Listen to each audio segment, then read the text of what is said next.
방송사고입니다. 제가 이렇게 보니까 이쪽은 아이돌 그룹, 그 다음에 여기는 성가대 그룹. 아이돌 그룹은 아주 경쾌하게 하시는데 성가대 그룹은 아주 경건하게 하시더라고요.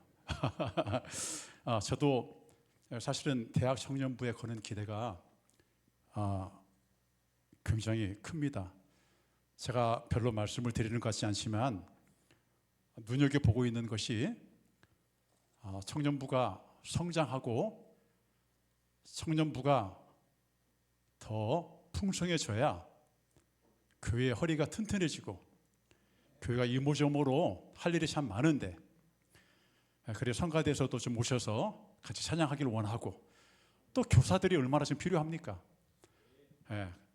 하나님의 말씀으로 잘 쌓여져서 든든한 엘찬양교회에 기둥들이 다 되어졌으면 좋겠다. 우리 추용준 전사님이 앞에서 간절하게 기도했던 그런 기도의 제목들이 다 이루어지기를 저도 같은 마음으로 기도합니다. 저는 제가 관리하고 있는 통장이 하나도 없습니다. 대부분 장관께서 다 관리를 하시기 때문에 저는 통장이 없습니다. 다만 제가 2년 전에 통장을 하나 만들었어요.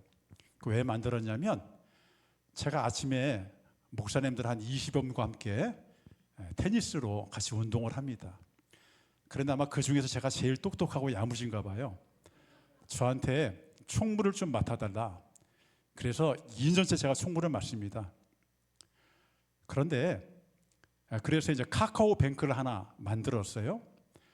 그랬더니 회원들이 회비를 입금할 때는 전혀 문제가 없어요. 그런데 예를 들어서 코트 관리비를 낸다든가, 경조사비를 낸다든가, 또 내지는 이제 식비를 낸다든가, 회식을 할 때, 그럴 때마다 카카오뱅크에서 계좌 이체를 해야 되는데, 계좌 이체를 딱 하려고 하다 보면 제일 먼저 뭐가 뜨는지 아십니까, 여러분? 중요한 문서를 열을 때 잠금 장치를 풀어달라고 하는 화면이 뜹니다. 락이 걸린 거죠. 제가 걸지 않았는데도 불구하고 중요한 문서를 열 때마다 그 잠금 장치가 뜹니다. 패턴을 이용을 해서 그 락을 푸세요. 그런데 제가 가끔 사용하다 보니까 그 락을 잊어버려요. 그래가지고 계좌 이체하는데 얼마나 쩔쩔매는지 모릅니다. 그래서 하루는 곰곰하게 생각을 했어요. 통일하자. 그래서 잠금 장치를 2로 다 통일을 했습니다. 이 점선을 2로 연결하면 이제 열리게 되어 있습니다. 혹시 여러분 교회에서나 교회 근처에서 핸드폰을 주우셨는데 락이 걸려 있다. 그러시면 2라고 하는 숫자를 패턴으로 집어넣으셔서 열리면 그건 아마 거의 제 것일 확률이 큽니다. 저희 가져오시면 됩니다. 오늘 제가 말씀을요, 열리는 패턴이라고 짧게 말씀을 이렇게 집어넣었는데, 사실은 제목을 좀 길게 달고 싶었습니다. 어떤 패턴을 그리면서 살기 원하십니까? 이런 패턴의 이런 제목을 정해서 말씀을 올리고 싶었는데 공간이 그리 많지 않기 때문에 열리는 패턴 이렇게 정했습니다. 여러분, 오늘이 공식적으로 2025년 마지막 주일, 마지막 예배입니다. 이 마지막 예배에 목사님께서 쓰셔야 되는데 부족한 제가 서서 말씀을 증거하게 돼서 대단히 영광이라고 생각을 합니다. 여러분, 2025년 여러분 어떤 패턴을 그리면서 살아오셨습니까? 또 어떤 패턴을 그리면서 25년 마무리를 지으실 계획이십니까? 또 어떤 패턴을 그리면서 다가오는 2026년을 시작하실 것입니까? 성경 말씀을 보다 보면 마음이 시원한, 마음이 뻥 뚫리는 그런 말씀이 있는가 하면 읽을수록 마음이 답답해지는 성경 말씀이 있습니다. 아무리 같은 패턴을 여러 번 돌려도 열리지 않는 그런 말씀이 있습니다. 자그마치 12번이나 같은 패턴을 그었는데 열리지 않는 말씀, 여러분 추측이 가십니까? 그 말씀이 성경 말씀이 어디일 것 같아요? 사사기입니다. 사사기. 사사기의 말씀입니다. 여러분, 이 사사기의 말씀은요 12번이나 같은 패턴을 계속해서 반복하지만 하나님을 향하여 열려지지 않은, 닫혀져 있는 그러한 이스라엘 백성들의 모습을 보고 있는 것 같아서 참 마음이 아픕니다. 여러분, 사사기는 어떤 내용을 담고 있습니까? 초창기 가나안 땅에서 이스라엘 백성들이 정착하면서 살아왔던 그런 시대, 초기 350년 정도의 그 시기를, 그 시기에 대해 쓰여진 책이 바로 이 사사기입니다. 그런데 가나안 땅에 들어가기 전에 그 이스라엘 백성들이 이끌어왔던 여호수아가 상당히 염려되고 걱정이 되는 부분이 있었던 것 같아요. 그래서 여호수아는 가나안을 목전에 두면서 이스라엘 백성들에게 간곡하게 말씀을 전합니다. 그런데 그것은 말씀이 아니라 유언에 가까운 말씀이었던 것을 보게 됩니다. 그 유언의 말씀이 여호수아서 23장과 24장 두 편에 기록되어 있는데요, 그 설교, 그 유언의 핵심은 무엇이냐면 이겁니다. 너희는 하나님께 충성하고 오직 여호와만을 섬겨라. 왜 여호수아는 마지막 숨을 거두기 전에 자신이 애써 지도자로서 이끌어왔던 이스라엘 백성들을 향하여 이런 말씀을 남겼을까? 여호수아는 그 백성들의 마음을 너무나 잘 알고 있었기 때문입니다. 이미 그들에게는 전력이 있어요. 하나님을 배반하고 금송아지를 만들고 거기에 절을 했던 그런 과거를 가지고 있기 때문에 그런 사람이라고 하는 것은 그 민족의 특성을 너무나 잘 알고 있었어요. 죽기 전에 여호수아가 남긴 마지막 유언은 여호수아 24장 15절에 기록되어 있습니다. 만일 여호와를 섬기는 것이 너희에게 좋지 않게 보이거든 너희 조상들이 강 저쪽에서 섬기던 신들이든지 또는 너희가 거주하는 땅에 있는 아모리 족속의 신들이든지 너희가 섬길 자를 오늘 택하라. 오직 나와 내 집은 여호와를 섬기겠노라 하니. 여러분, 어떤 말씀이 가장 강하게 여러분에게 도전으로 다가오나요? 나와 내 집은 여호와를 섬기겠노라. 40년 광야를 거닐던 시대를 끝내고 이제 가나안이라고 하는 약속의 땅이라고 하는 젖과 꿀이 흐르는 땅이라고 하는 그 땅에 정착하게 됩니다. 이제는 아침 일찍 일어나서 만나를 거두어서 찧어서 과자를 만들어 먹을 필요도 없어요. 뿐만 아니라 짐을 정리하고 구름 기둥이 뛰면 그 기름 기둥과 함께 광야의 길을 걸을 필요도 없습니다. 사는 모양이 많이 달라졌어요. 평안합니다. 먹고 살만합니다. 광야의 거친 들판을 행군할 필요가 없습니다. 그 땅 거주민들, 원주민들과 치열한 전쟁을 통하여 그 땅을 빼앗을 필요도 없어졌습니다. 40년 동안 그들이 먹었던 것은 만나였고 때때로 두시는 메추라기를 먹으면서 살아왔습니다. 물이 없어서 타는 목마름 때문에 지도자를 원망하고 하나님을 원망했었는데 이제는 그 목마름도 없어요. 문만 열면 그 모든 것들이 다 해결됩니다. 정착하여 살다 보니 밀과 보리, 그렇게 먹고 싶었던 생선과 오이와 수박과 파와 마늘을 원 없이 먹게 되었을 것입니다. 여러분, 민수기 11장에 보면 말이죠, 이스라엘 백성들이 출애굽을 하면서 계속 예굽 시대, 종놀이 했던 그 시대를 되돌아봅니다.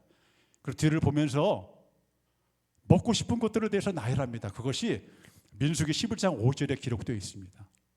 우리가 애굽에 있을 때에는 값없이 생선과 오이와 자매와 부추와 파와 마늘들을 먹은 것이 생각나거늘. 그들은 그것들을 생각하면서 그 길을 걸었습니다.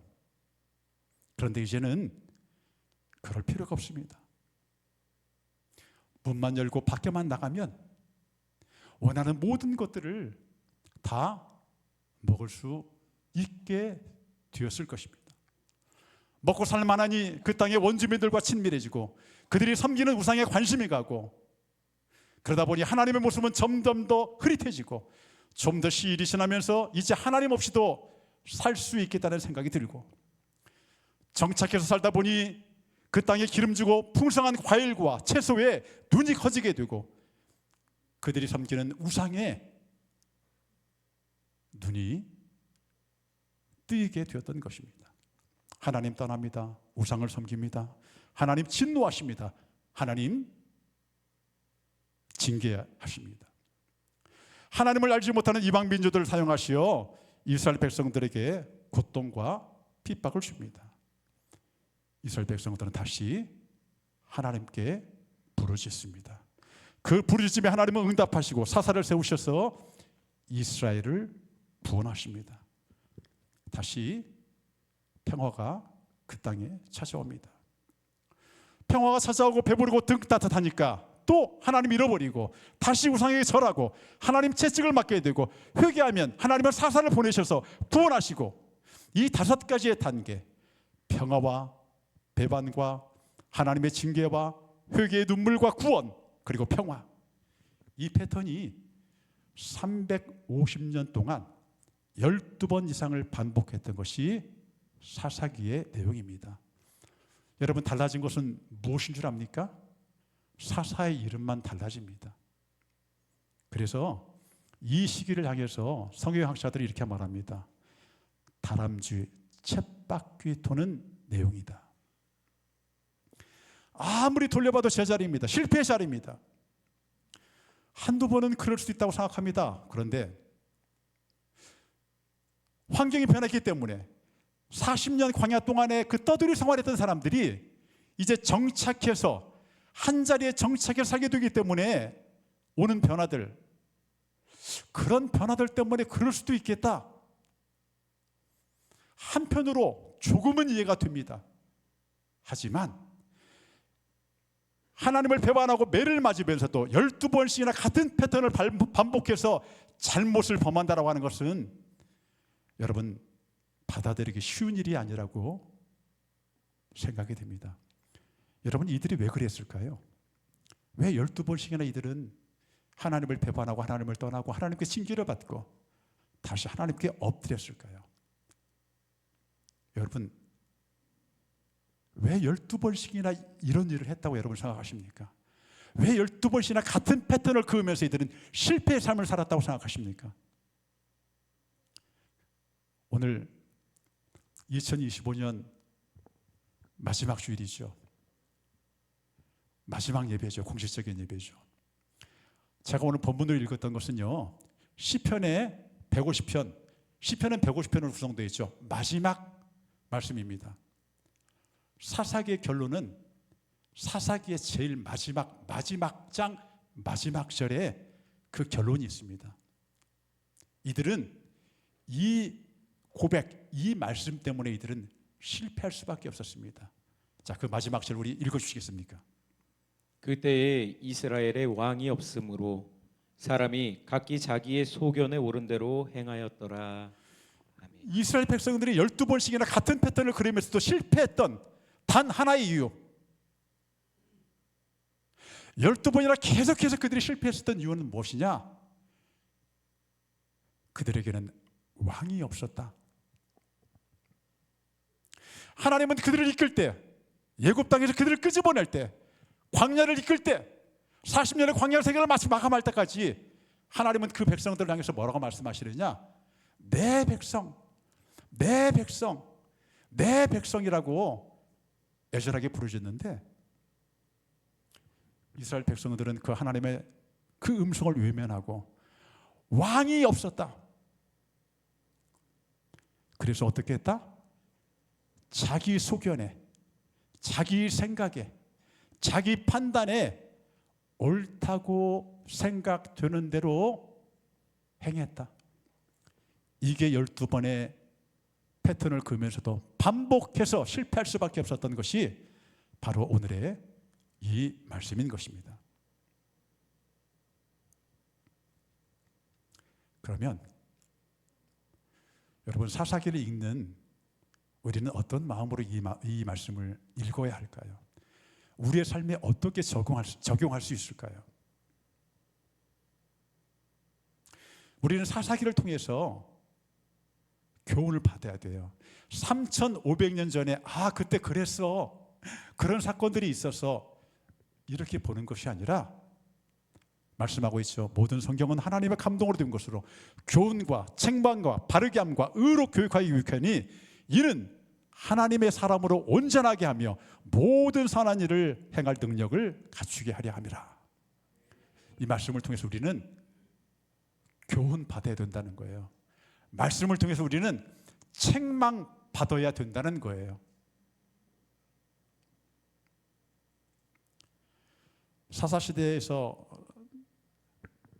우리가 살고 있는 사사시대의 그 삶을 바라보면서 우리가 살고 있는 이 시대를 바라봐야 합니다.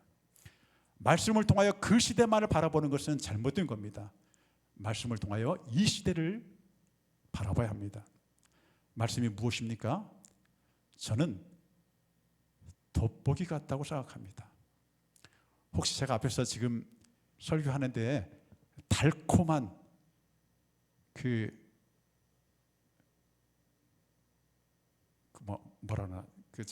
속삭임으로 들리셔서 잠이 오시는 분들도 계실 것 같습니다.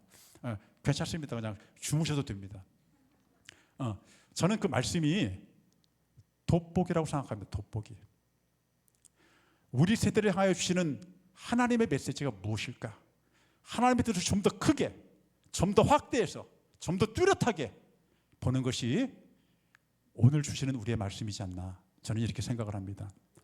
여러분, 사는 모습이 크게 달라졌습니다. 우리는 지금 첨단 과학의 시대를 살고 있습니다. 손에 쥐고 있는 스마트폰 하나 있으면 세계의 소식을 다 볼 수 있어요. 세계 어디를 가도 이 스마트폰 하나 있으면 요즘은 다 먹고 쓰고 살고 사는데 여행에 지장이 없을 정도로 스마트폰은 큰 역할을 지금 우리에게 하고 있습니다. 여러분, 거리마다 CCTV가 이렇게 말하고 있는 것 같죠. 네가 가시는 길을 그가 아시나니. CCTV가 다 알아요. 범죄를 하나 저질러도요, CCTV의 눈을 벗어날 수가 없어요. 마치 하나님은 우리의 일거수일투족을 보시는 것처럼 요즘 첨단 과학이 그래요. 여러분, 이제 곧 펼쳐질 그 다음 세대들, 얼마 후면은 우리가 운전석에서 운전을 하지 않아도 우리가 원하는 목적지에 데려다 준답니다. 뿐만입니까? 차들이 많아지니까 이제 드론 택시가, 드론 승용차 떠가지고 이제 날아다닌다고 합니다. 조금 있으면 이제 우리가 이제 위를 보면서 조심해야 될 그런 상황이 되지 않을까, 그런 생각이 듭니다. 지금은 모르는 길을 갈 때에 예쁜 여인이 옆에서 앉아가지고 300m에서 우회전하시면 목적지 엘찬양교회가 나옵니다. 이렇게 예쁜 여인이 우리에게 말씀해 주지만 이제 곧 그것도 사라질 것이라고 생각합니다. 세상은 정말 살기 좋아졌습니다. 배부르고 등 따스운 삶을 살고 있습니다. 혹시 우리도 이렇게 평안한 삶 살다 보니까 이스라엘 백성들처럼 하나님의 모습이 보이지 않는 것은 아닙니까? 돈이 눈앞에 크게 보이고, 그래서 돈이 되어지면 하나님의 일도 아낌없이 내팽개치고, 건강이 눈에 크게 보이고, 자녀가 눈에 크게 보이고, 마치 그것들에 가려져서 하나님의 모습은 잘 보이지 않는 그런 시대가 바로 저와 여러분들이 보내고 있는 이 시기가 아닙니까? 여러분, 힘들고 어려웠던 시절, 쉽게 말하면 보릿고기 시절. 그 시절에는 너무나도 뚜렷하게 보였던 그 하나님의 모습. 교회마다 성도들이 넘쳐났고,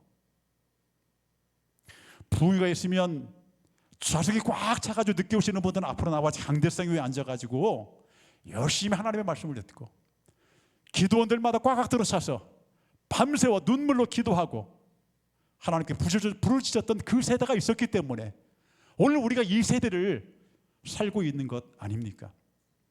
그 부르짖음이, 그 간절함이 오늘 대한민국을 만들었고, 그 기도가 오늘 우리를 이 자리에 세워주신 것 아닙니까? 여러분, 언제 우리가 이렇게 풍요를 누리고, 언제 이렇게 우리가 부를 누리고, 언제 이렇게 배부르고 따뜻했습니까? 하나님의 복음이 이 땅에 들어오기 전에 우리는 얼마나 비참한 삶을 살았는지 여러분 혹시 기억하십니까?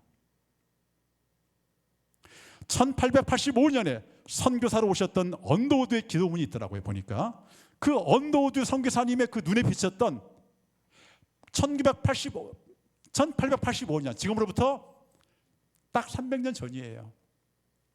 이 땅이 어떠한 땅인지 아십니까? 언더우드 선교사님은 이 땅을 바라보면서 어떤 기도를 드렸는지 여러분 아십니까? 불과 300년 전에 이 땅을 바라보면서 언더우드 선교사님은 이렇게 기도했습니다. 주여, 지금은 아무것도 보이지 않습니다. 주님, 메마르고 가난한 땅, 나무 한 그루 시원하게 자라오르지 못하고 있는 땅에 저희들을 옮겨와 심으셨습니다. 그 넓고 넓은 태평양을 어떻게 건너왔는지 그 사실이 기적입니다. 주께서 붙잡아 뚝 떨어뜨려 놓으신 듯한 이곳, 지금은 아무것도 보이지 않습니다. 보이는 것은 고집스럽게 얼룩진 어둠뿐입니다. 어둠과 가난과 인습에 묶여 있는 조선 사람뿐입니다. 그들은 왜 묶여 있는지도, 고통이라는 것도 모르고 있습니다. 고통을 고통인 줄 모르는 자에게 고통을 벗겨주겠다고 하면 의심부터 하고 화부터 냅니다. 조선 남자들의 속셈이 보이질 않습니다. 그러나 주님, 순종하겠습니다. 겸손하게 순종할 때 주께서 일을 시작하시고 그 하시는 일을 우리들의 영적인 눈이 볼 수 있는 날이 있을 줄을 믿나이다. 믿음은 바라는 것들의 실상이요 보지 못한 것들의 증거니 라고 마신 그 말씀을 따라 조선의 믿음의 앞날을 볼 수 있게 될 것을 믿습니다. 지금은 우리가 서양 귀신, 양귀자라고 손가락질 받고 있사오나 저희들이 우리 영혼과 하나인 것을 깨닫고 하나님 나라의 한 백성, 한 자녀임을 알고 눈물로 기뻐할 날이 있음을 믿나이다. 지금은 예배드릴 예배당도 없고 학교도 없고 그저 경계의 의심과 멸시와 천대함이 가득한 이곳이지만 이곳이 머지않아 은총의 땅이 되리라는 것을 믿습니다. 주여, 오직 제 믿음을 붙잡아 주소서. 아멘. 메마르고 가난한 땅, 보이는 곳은 황폐해진 땅, 그것이 우리가 살던 모습이었습니다. 그런데 이 선교사님은 믿음의 눈으로 무엇을 봅니까? 지금은 예배당도 없습니다. 지금은 학교도 없습니다. 지금은 병원도 없습니다. 믿음의 눈으로 바라보는 그것들이 지금 우리가 누리는 현실이 되어 있지 않습니까? 그런 기도가 쌓여져서 300여 년이 지난 지금 우리가 이 시대를 살고 있는 겁니다. 2025년 가기 전에 우리의 모습을 다시 한번 돌아보기 원합니다. 사사시대의 잘못된 패턴을 우리가 지금 반복하며 살고 있지는 않은지 우리의 삶을 뒤돌아봐야 합니다. 실패했던 그 길을 우리는 다시 가지 않아야 합니다. 우리가 지금 13번째 그 실패 패턴을 그리면서 살고 있지는 않은지 돌아봐야 합니다. 하나님은 우리의 왕이 아닌 것처럼 내 생각, 내 고집 앞세우면서 하나님 말씀 뒤로 하고, 가끔 이런 사람 봅니다. 내 생각에는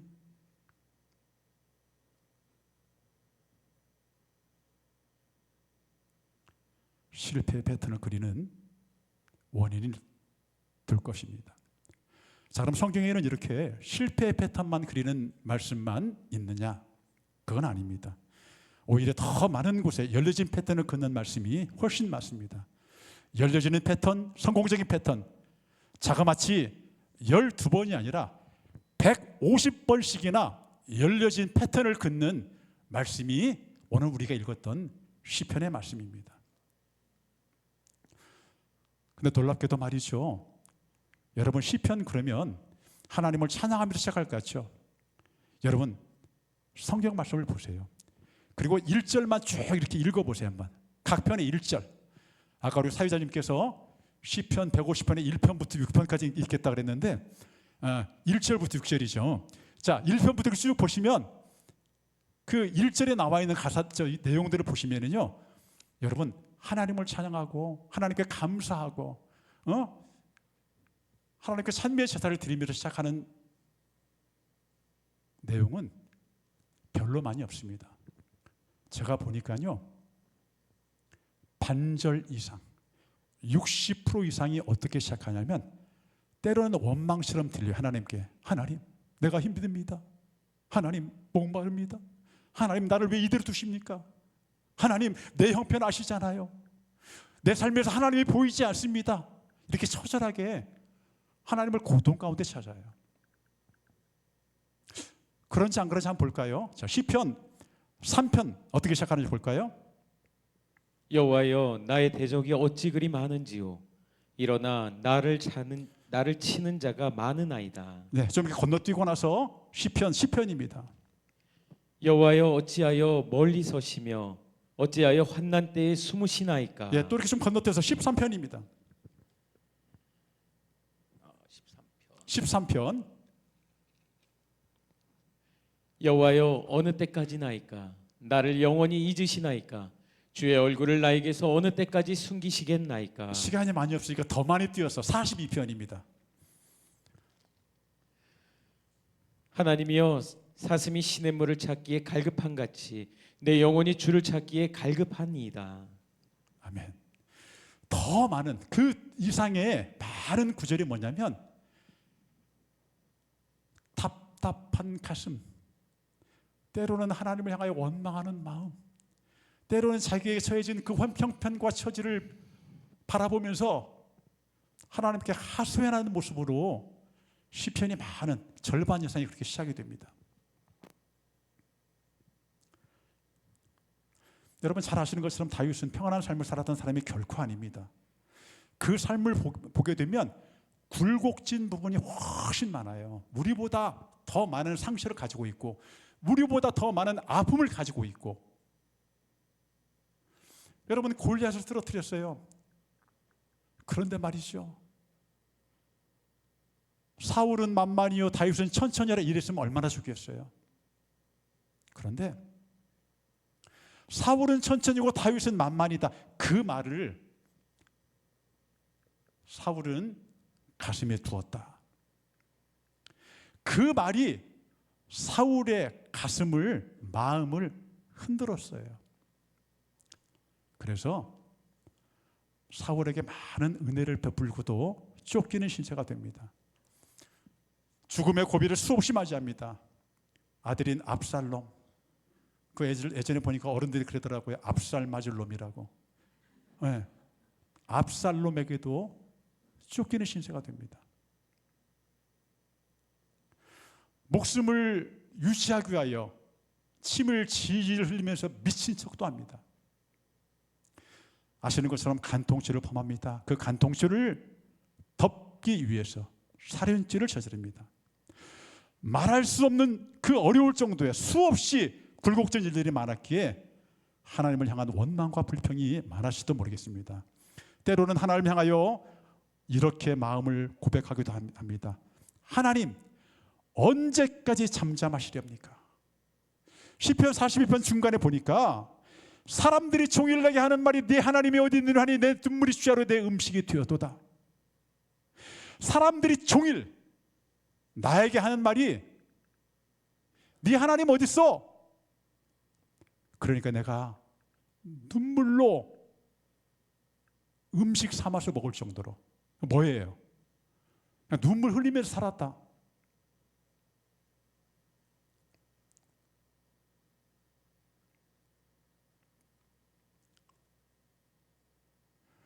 여러분, 이쯤 되면 그 필립 얀시 목사님이 쓴 그 제목 하나님 당신께 실망했습니다라고 하는 그 책이 있는데요. 아마 그런 고백 정도 하고 하나님 떠나갈 것 같아요. 그런데 다윗은 그러지 않았어요. 시련이 오고 아픔이 올 때마다 밖으로 뛰어나가는 것이 아니라 하나님을 원망하고 나가는 것이 아니라 하나님의 가슴을 향하여 머리를 박으면서 거기에 머리를 디밀고 하나님 품에 안기는 그런 다윗의 모습을 발견하게 됩니다. 이렇게 고백하시오. 나는 오직 주의 사랑을 의지하여 싸우니. 뿐만 아니라 자신을 향하여 이렇게 외칩니다. 너는 하나님께 소망을 두라. 그가 나타나 또 오실 것이다. 시편의 한 편 한 편마다 시작은 비록 그가 원망이었고 한숨이었고 자신의 처한 환경을 한탄하는 그러한 내용으로 시작하였을지라도 그 마지막은 늘 하나님을 찬송하는 그 고백으로 한 편 한 편 150편의 마지막을 맺어짓는 것을 보게 됩니다.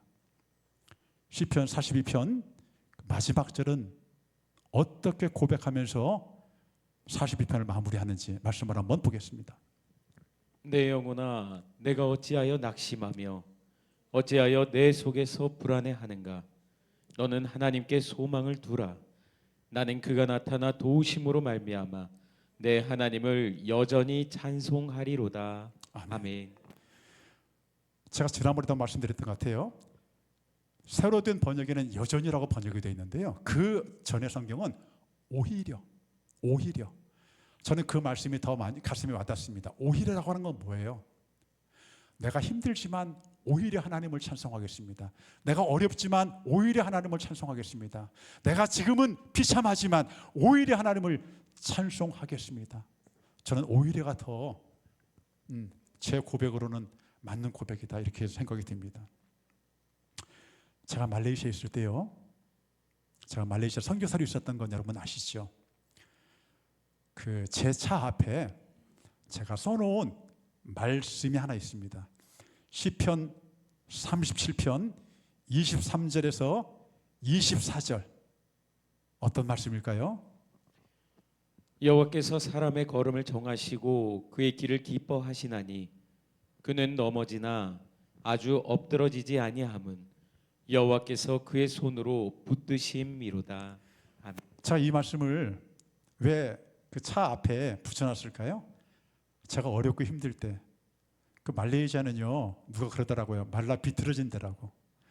예, 말레이시아가 그런 데인 줄 저는 몰랐는데 말라 비틀어진 데래요. 제가 거기 생활하면서 참 어려움이 참 많았어요. 힘들 때, 고통스러울 때 제가 2번이나 응급실에 실려간 적이 있었는데 실려간 적은 아니고요. 제가 걸어서 갔습니다. 걸어서. 그때 그 말씀이 저한테는 굉장히 큰 위로가 되고 힘이 되었었습니다. 하나님께서 저와 여러분의 길을 정하여 주셨답니다. 그리고 그 길을 기뻐하신답니다. 그런데 하나님께서 정해주셨던 그 길도 하나님이 기뻐하시는 길임에도 불구하고 넘어진대요. 하나님이 기뻐하시는 길인데 왜 넘어질까요? 안 넘어졌으면 참 좋겠는데 넘어진답니다. 좌절이 오고 절망이 오고 아픔도 온답니다. 그러나 중요한 말씀은 이거죠. 그러나 쓰러지고 넘어져서 끝나버린 인생이 아니고 다시 일어설 수 있는 것은 하나님께서 우리의 손을 붙잡고 계심이라고 합니다. 여러분 잘 알고 있는 시편 23편, 여호와는 나의 목자시니 내게 부족함이 없으리로다. 그나라 푸른 풀밭과 쉴만한 물가로, 푸른 초장과 쉴만한 물가로 인도하시는도다. 3절 건너뛰고 내가 사망의 음침한 골짜기로 다닐지라도 해를 두려워하지 아니할 것은 주께서 나와 함께 하심이라. 주의 지팡이와 막대기가 나를 안위하심이니이다. 여러분 우리 살다 보면 푸른 풀밭, 쉴만한 물가만 있는 것 아니더라고요. 사망의 음침한 골짜기를 걸을 때가 있어요. 죽음의 위협이 오고 시련이 옵니다. 하지만 주님이 나와 함께 하신다고 말씀하시며 주님의 지팡이와 막대기, 즉 하나님이 함께 하심과 손잡아 이끌어 주심이 있다는 말씀입니다. 성경이 거기에서만 끝났으면 얼마나 좋았을까요? 여호와는 나의 목자시니 내게 부족함이 없으리로다. 좋아, 여기까지 좋아. 그가 나를 푸른 풀밭에 두시며 쉴만한 물가로 인도하시리로다. 여기까지 참 좋아. 그 다음에 없었으면 참 좋겠죠. 그런데 그럼에도 불구하고 사망의 음침한 골짜기를 걸을 때가 있고 해를 두려워할 때가 있다는 것입니다. 여러분 스스로 일어났다고 착각하며 살지 마세요. 하나님은 우리의 손을 붙잡아 일으켜 세워주신 것입니다. 많은 분들이 이런 고백하지 않아요? 뒤돌아보니 그 발자국마다 하나님의 인도하심과 하나님께서 함께 하심을 고백하는 사람들 굉장히 많잖아요. 자, 시편의 성공적인 패턴은 무엇입니까? 실패 중에서 긋는 패턴이 무엇입니까? 환난 중에서도 긋는 패턴이 무엇입니까? 두려움 중에서도 그것을 극복하는 패턴이 무엇입니까? 마지막 하나님을 향한 찬양입니다. 사사기와 시편이 이렇게 다른 거예요. 결론이 다른 겁니다. 결론이. 자신이 이스라엘 왕 중에서, 이스라엘의 많은 왕 중에서 가장 존경받는 그런 왕임에도 불구하고 다윗은 이렇게 고백합니다. 시편 말미에 145편에 왕이신 나의 하나님, 내가 주를 높이고 영원히 주의 저 화면 한번 띄워주실래요? 방송실 화면 한번 띄워주실래요? 다시 한번 우리 같이 찬양할까요? 왕이신 나의 하나님, 내가 주를 높이고 영원히 주의 이름을 송축하니.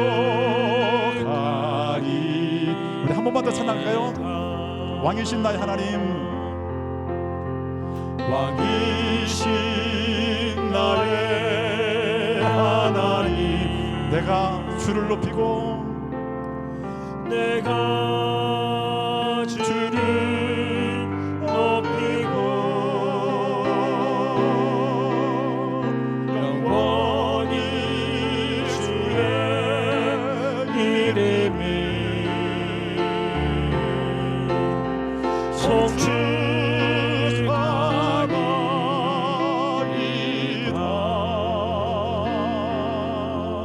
이게 145편 1절의 가사를 그대로 1절의 내용을 그대로 찬송으로 만든 거예요. 아까 우리 그 찬양에도 보니까 예수 우리 왕이요. 네.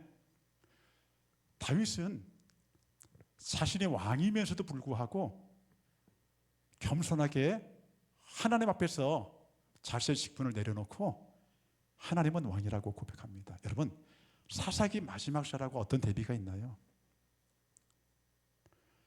사사기 마지막은 왕이 없는 것처럼 왕이심에도 불구하고, 그러나 시편 다윗은 왕이신 나의 하나님, 그리고 마지막을 어떻게 결혼을 짓습니까? 오늘 읽었던 호흡 있는 자마다 다 여호와를 찬양할지어다, 이렇게 150편의 마지막을 끝을 맺는 거예요. 여러분, 결론이 달라요. 결론을 보면 알 수 있어요. 오늘 공식적인 주일 마지막 예배입니다. 마지막이기 때문에 저는 사사기의 마지막 말씀과 시편의 마지막 말씀으로 결론을 맺으려고 합니다. 성도 여러분, 어떤 말씀으로 2025년도를 마무리하시기 원하십니까?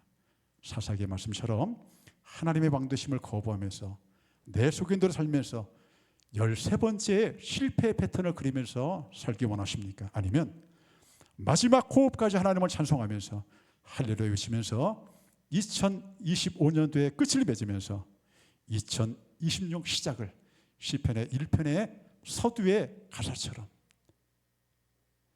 복 있는 사람의 대열 속에 여러분의 2026년의 삶의 시작과 삶의 행진을 시작하시기 원하십니까?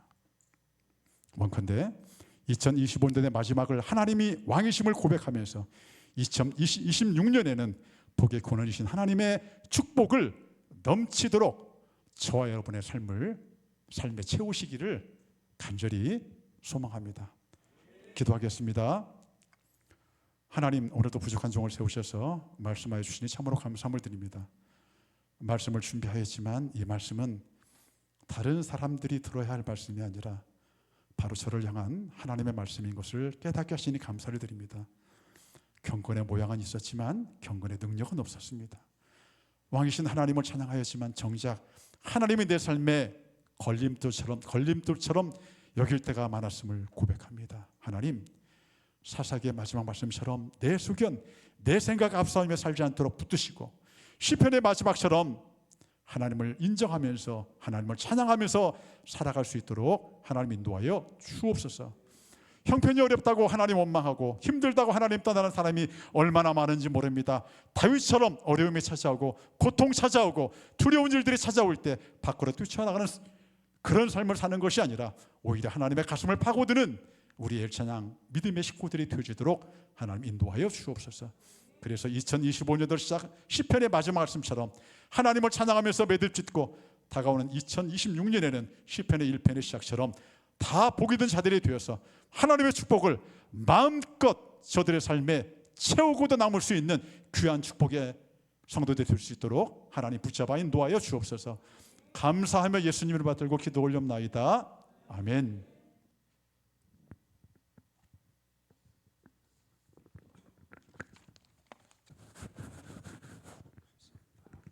네, 오늘도 귀한 종을 세우셔서 말씀해 주신 우리 하나님께 영광의 박수 올려드리겠습니다.